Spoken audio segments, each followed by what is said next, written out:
Hi guys, the weather is getting cold in the Bay Area. There are some things you need to pay attention to related to your vehicle in the winter.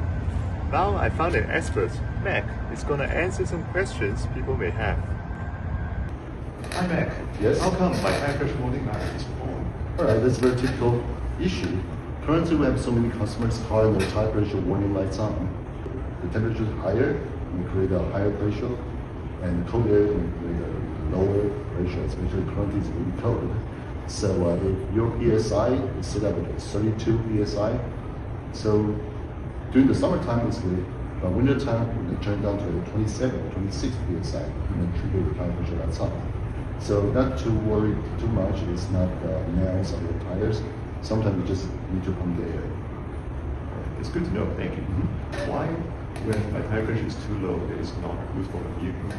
Okay, the very first thing is like the lower tire pressure make like more surface touch the ground, so the resistance will have worse gas efficiency.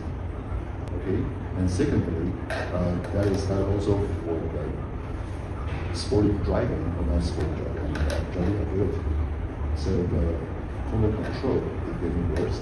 Secondly, or thirdly, you may see the tire surface wear out will be quicker, so the tire's life will be reduced as well.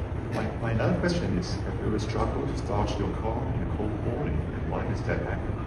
Yeah, it's very typical because of the lower weather, especially cold weather, and constant current into the battery, reduce the performance.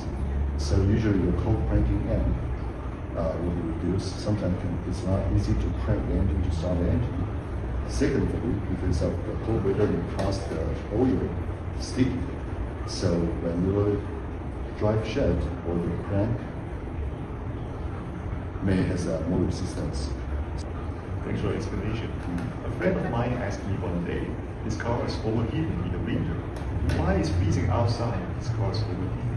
Okay, so usually your friend maybe live in the summer snowing a lot or very, very cold place. Because of, the engine coolant is to reduce the heat. And the coolant is called antifreeze. So it can maybe like negative 40 degrees, would not turn to the ice. But someone that put water into the coolant system, so when the temperatures are below like a 4 negative degree, you may see it's like ice. So when the coolant or the water turns to the ice, so the water pump cannot circulate it. So then even it's like super cold out there, but the engine cannot circulate the coolant to reduce the heat of the engine. It can cause overheating. And sometimes even damage the radiators or the hose. Thank you, Mac. You're welcome.